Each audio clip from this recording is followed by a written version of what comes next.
ઝાલા હા સાહેબ, સાહેબ, તમે જેથી બોલો બોલો. મળી ગયા ને તેની પરિસ્થિતિ જુદી હતી ભઈલા. અત્યારે રાતના 10 વાગી ગયા, સવારના 6 થી રાતના 11 સુધી, સવારના 5 વાગ્યા ને ક્યારેક ક્યારેક 4 વાગ્યાથી જવાબ આપું છું, રાતના 11 વાગ્યા સુધી.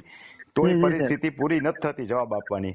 હવે એમાં હા એ તમારા તો. જેવા ભાઈઓ જૂની ઘરડ પકડી રાખે કે હમ મને હમ. તો રૂબરૂ મળ્યા હતા, તો હવે રૂબરૂ ના ના મળો એટલે અથવા ફોનમાં વાત કરો એ શક્ય નથી. કાંઈ વાંધો, પૂછી નાખો હવે.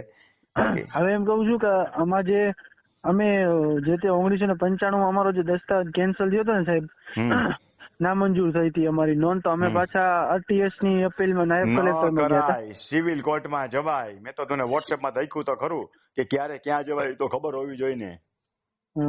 સિવિલમાં જઈ ડાયરેક્ટ. અમલવારી પ્રાંતે નથી કરી, સમય મર્યાદાને કારણે કાઢી નાખ્યું છે, તો સિવિલ કોર્ટમાં જવું પડે, ના ના, દસ્તાવેજ છે સમય એટલે. મર્યાદાને કારણે એમને નથી કાઢ્યું. તો એમને તો ઓર્ડર પરચેસ કરી દીધો, પછી નવેસરથી નોંધ પાડવાનું કર્યું. હા, નાયબ મામલતદાર ડેપ્યુટી મામલતદારને. કલેક્ટરે હા મામલતદારને ઓર્ડર કર્યો, હા પણ મામલતદાર નામંજૂર કરે છે. હા, પણ એ જ કહું છું, કઈક કારણ તો હશે ને નામંજૂર એમાં કરવાનું. સહમતિ નથી એમ કે છે.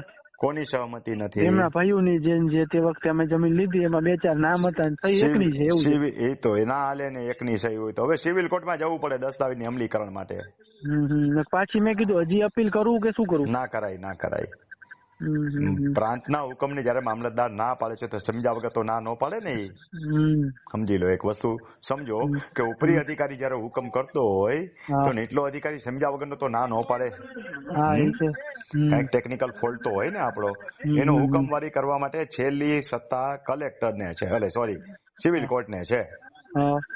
બરોબર, એટલે તો મેં તમને લખ્યું કે તાલીમ કેમ્પમાં આવો, ફીમાં ડિસ્કાઉન્ટ કરી દઈએ, મેં લખ્યું. પણ તમે હા, એ જવાબ ન તો આપ્યો એટલે મેં કીધું લાવો હવે ફોન કરું. એટલે મેં તમને આ રીતના કીધું, મેં કદાચ તમને યાદ હોય તો. તમે બધા જૂના લાડકા દીકરાઓ છો મારા, એટલે જાજી અપેક્ષા રાખો છો, પણ હવે પરિસ્થિતિ જુદી છે ઝાલાભાઈ.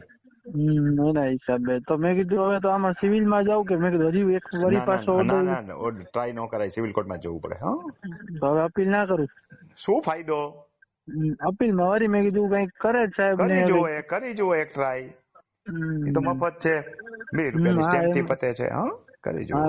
અપીલ કરી જોઈએ બરોબર ને, એક કરી વખત જુઓ, નકર બાકી જવું પડશે પછી સિવિલ કોર્ટમાં. હા, આવો ક્યારેક તાલીમ કેમ્પમાં આવો, ઘણું બધું શીખવા જાણવા મળશે. હા, જરૂર હું તમને ફોન કરું તો મેસેજ કરીને આવીશ. પરિસ્થિતિ કેવી છે, તમે હતા ને તેથી આપણે કલાક બેઠાલા છીએ એક વ્યક્તિ પાસે. હવે કોઈને 10 મિનિટ, હું 5 મિનિટનો ફોન નથી કે તમે વિચારો 500 મેસેજ હોય, એક વ્યક્તિનો જવાબ આપે 1 મિનિટ ગણો તો 6 થી 8 કલાક વહી જાય. કોઈ સંજોગમાં ભેગું ન થાય. એટલે આવી વ્યવસ્થા તાલીમ કેમ્પ દરમિયાન જ આપણે રાખી છે. શુક્ર, શનિ, રવિ જે તાલીમ કેમ્પ હોય તેમાં માણસ આવી જાય અને ઘણું બધું શીખવાનું જાણવાય બીજું મળે. હા, એ તો છે જ ને, કામે લાગવાનું જ છે ગમે ત્યારે. ભલે કરી જુઓ, એક ટ્રાય કરી જુઓ, પછી સિવિલ કોર્ટમાં જવું પડશે. હા, જી આભાર સાહેબ. ભલે આવજો.